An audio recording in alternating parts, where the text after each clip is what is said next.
Magandang araw sa inyong lahat. Ako si Dr.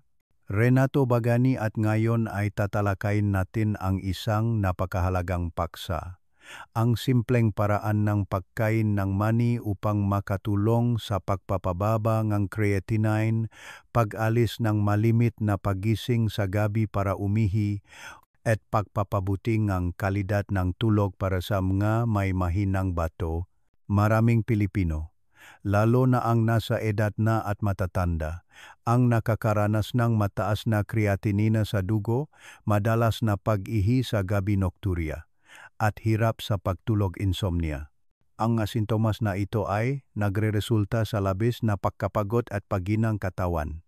Isipin na lang, ang pagising ng 2 o 3 beses sa gabi para umihi ay nakakaapekto talaga sa kalidad ng tulog.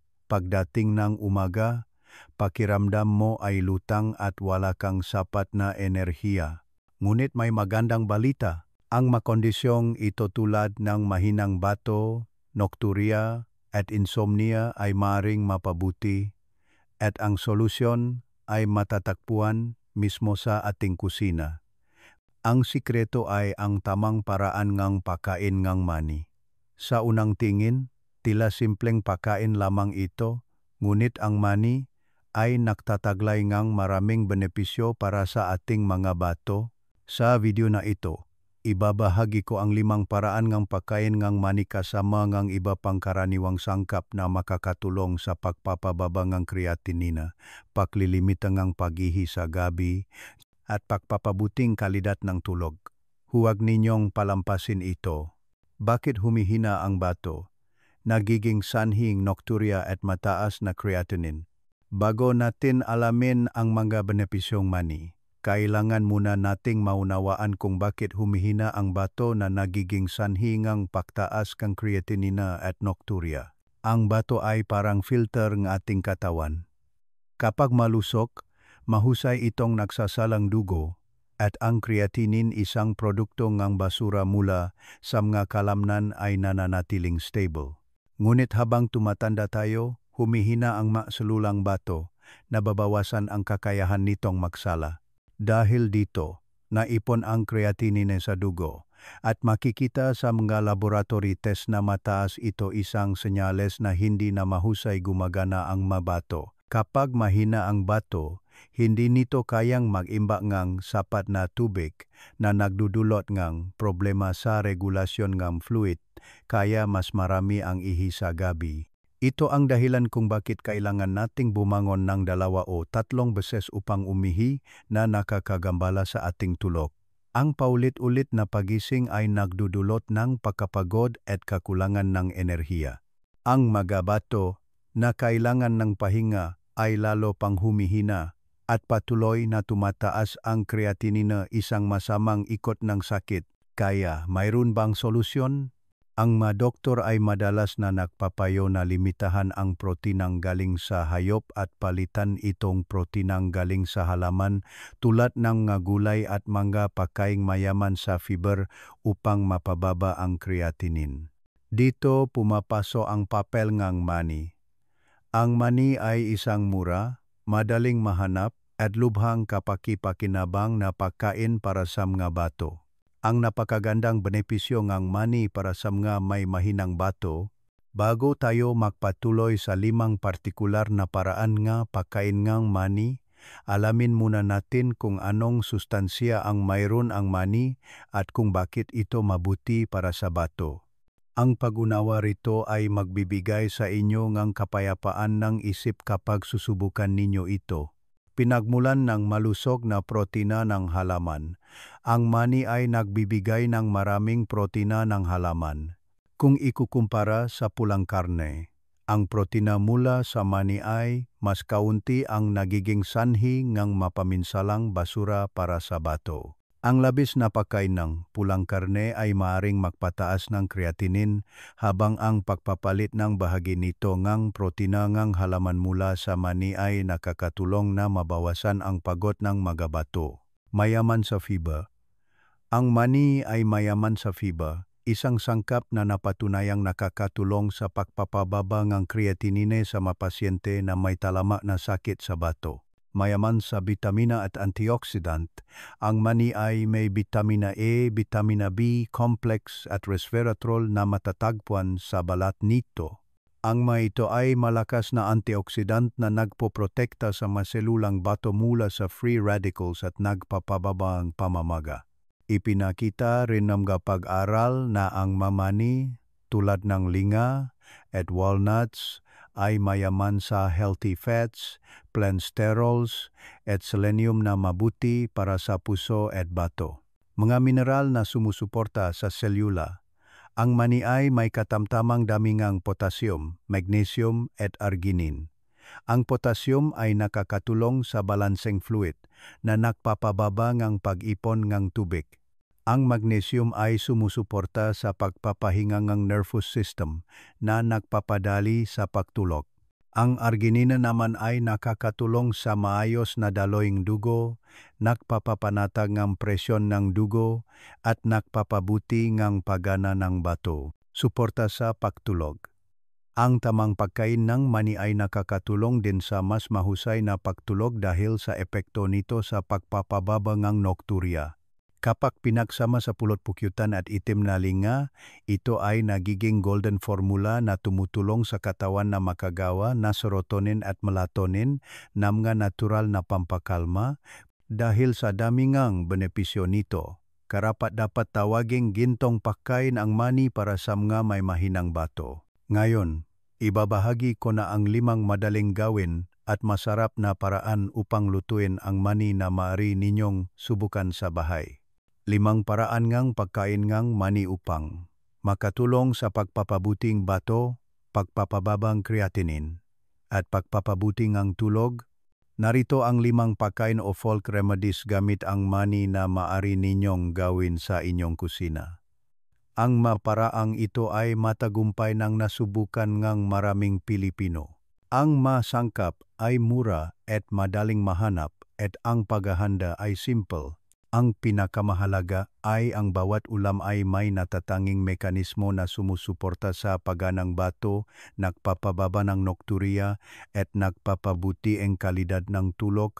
Halina't alamin ang bawat isa. Paraan 1. Sinigang na mani at patola. Pampunong bato, pampaihi at pampababang creatinine. Ang sinigang na mani at patola ay isang masarap na ulam na napakabisa.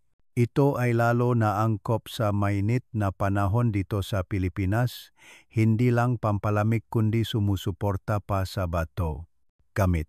Ang patola ay mayaman sa tubig, fiber, bitamina B, C, K, potassium, at calcium na tumutulong sa pagtaas ng damingang ihi, pagbabangang pamamaga, paglilinis ng dugo, pagbaba ang kolesterol, at pag-alis ang pabigat sa bato.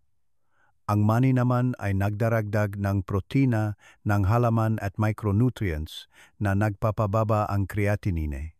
Kapag niluto kasamang patola, ang lasang malinamnam ng mani ay nagpapabango at nagpapasarap sa sinigang na madaling kainin at masarap sa gabi para sa mas mahimbing na tulog.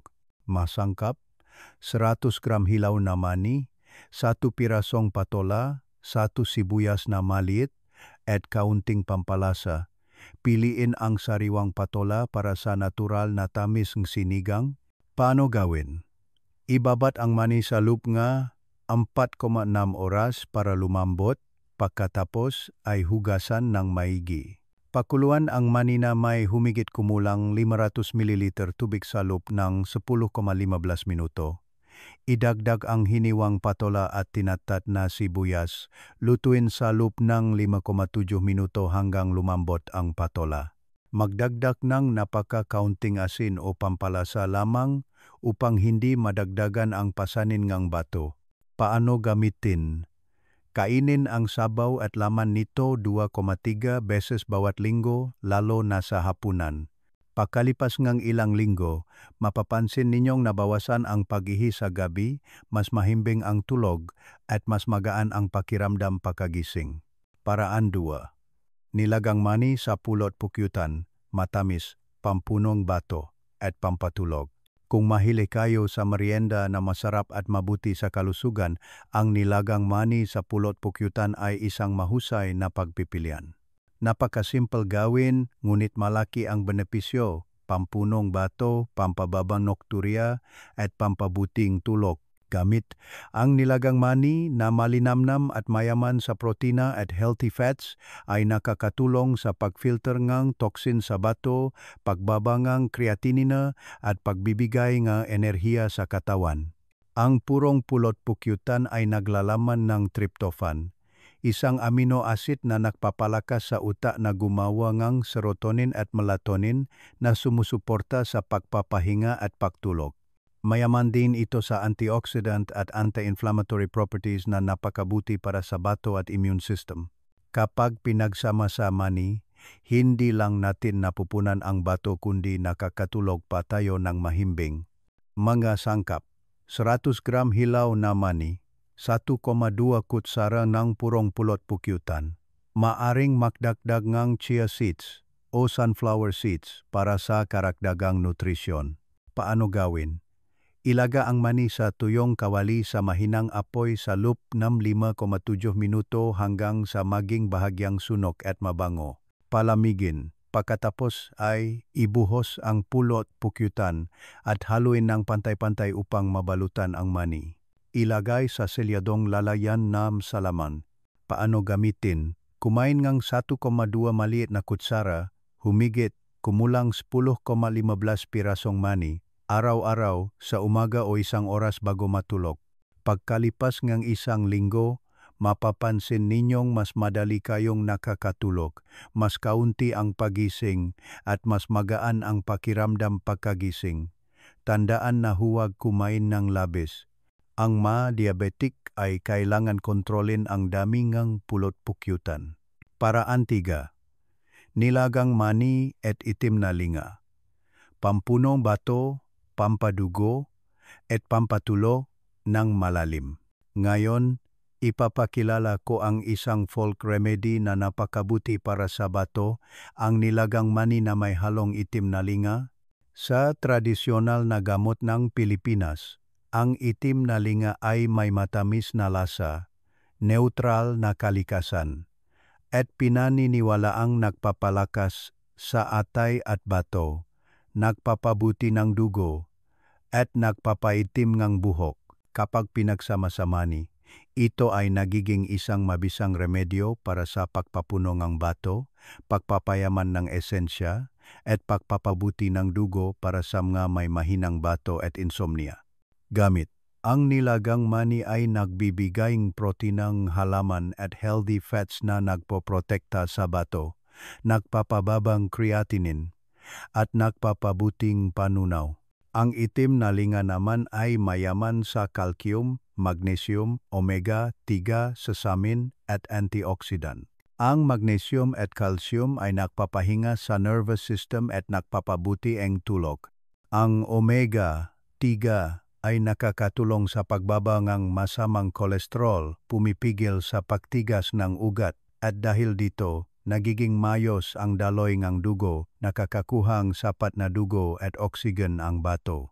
Ang itim na linga ay matagal nang kilala bilang pampuno ng bato, nagpapababa ng pananakit ng likod, pagkapagot ng tuhod, at pagputi ng buhok, makaraniwang sintomas ng mahinang bato.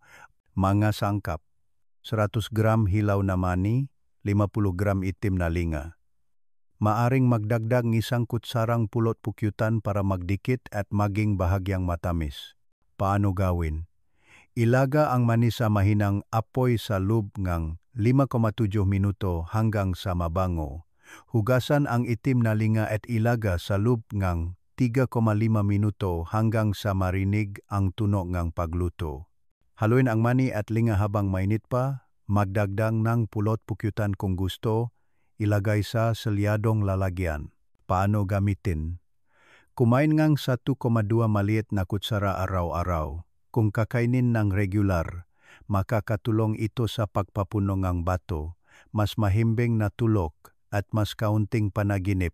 Maraming Pilipino Ang nakaramdam ngang paglakas pakalipas ngang 2 linggo, mas stable ang presyon ng dugo at mas kaunti ang pagkahilo. Tandaan na kumain ng sapat lamang at uminom ngang maligamgam na tubig para sa madaling panunaw. Paraan 4.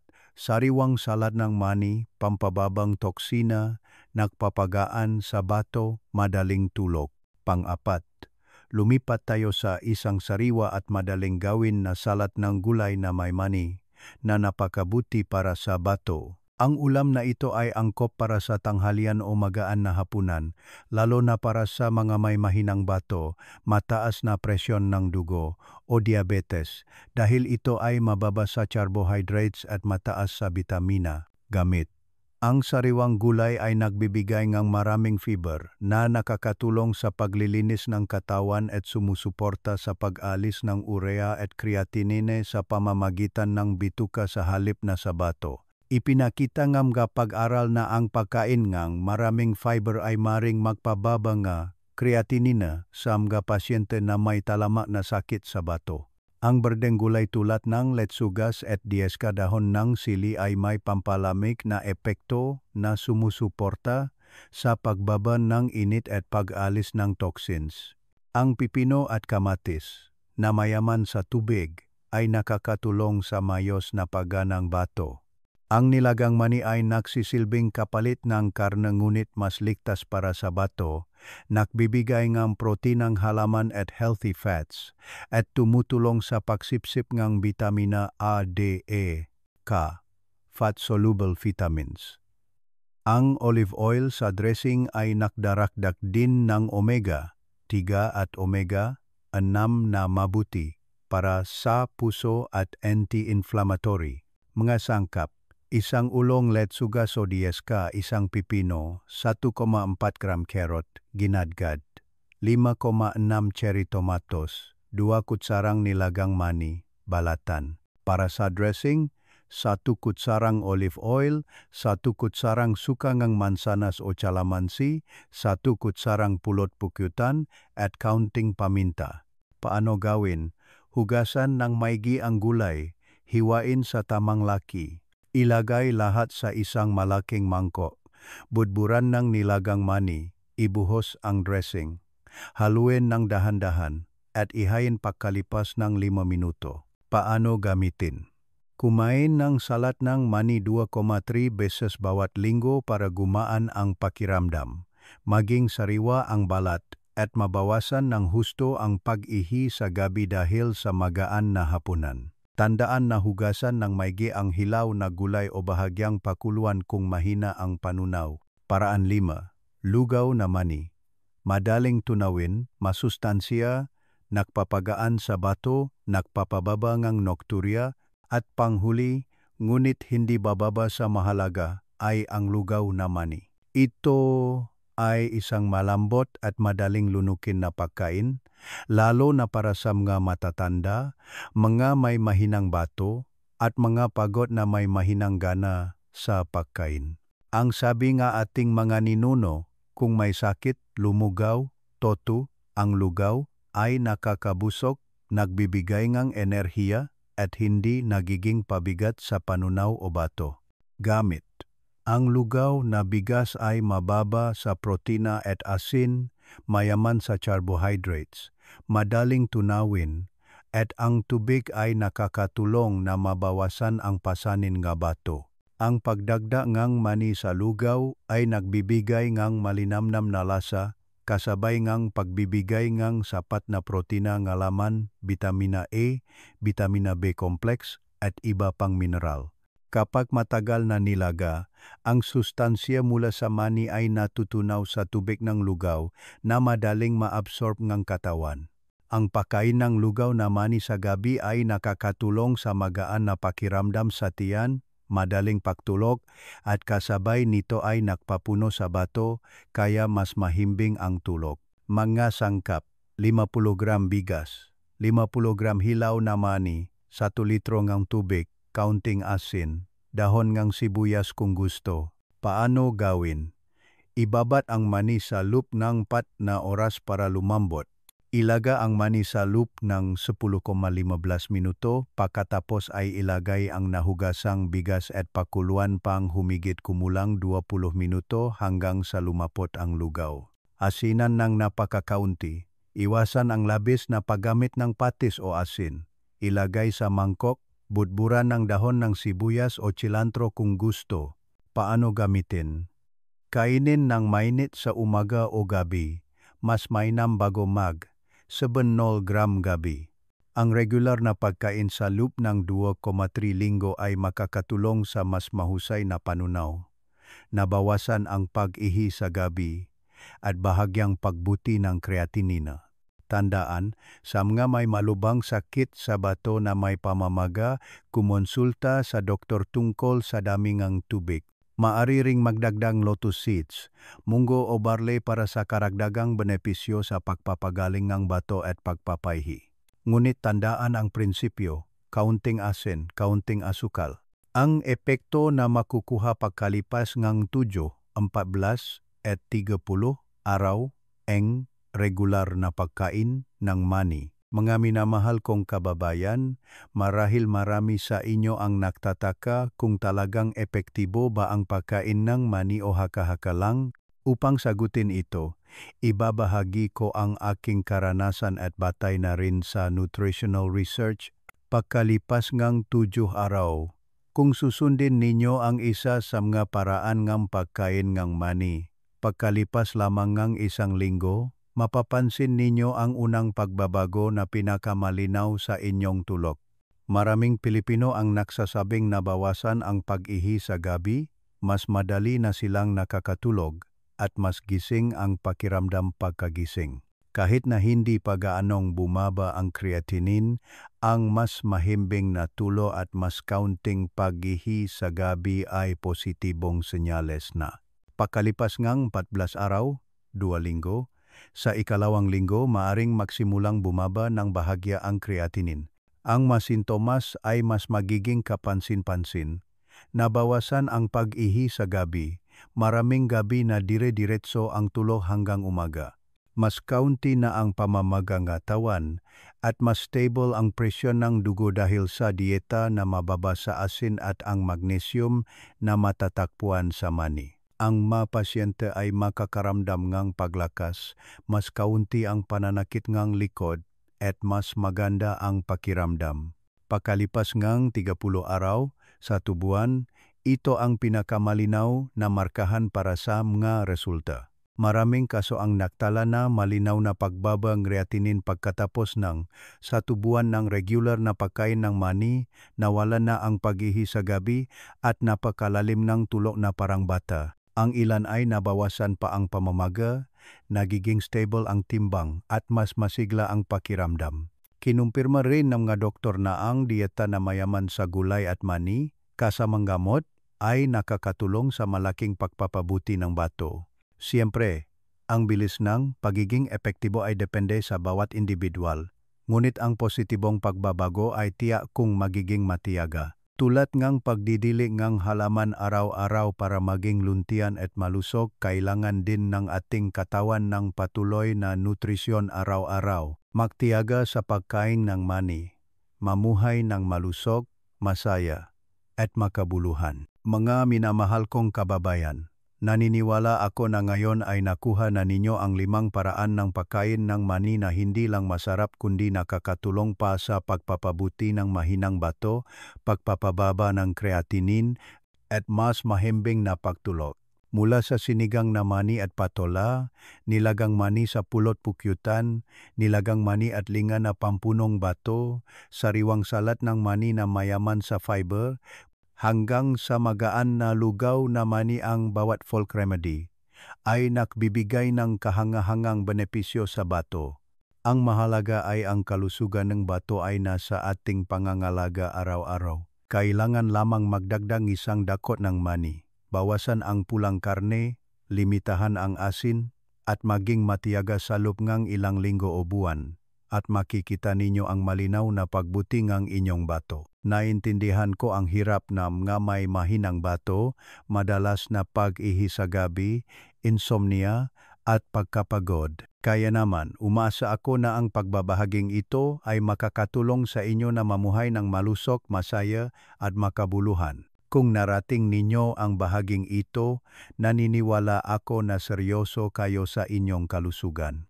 Simulan na natin ito ngayon upang magkaroon pa ngang mas maraming oras kasama ang pamilya at matamasa ang isang payapa at makabuluhang pagtanda. Kung nakita ninyong kapakipakinabang ang video na ito, pakiusap, pindutin ang like button, mag-subscribe sa Dr. Renato Bagani Official Channel, at ibahagi ito sa inyong mga kaibigan upang marami pa ang makikinabang at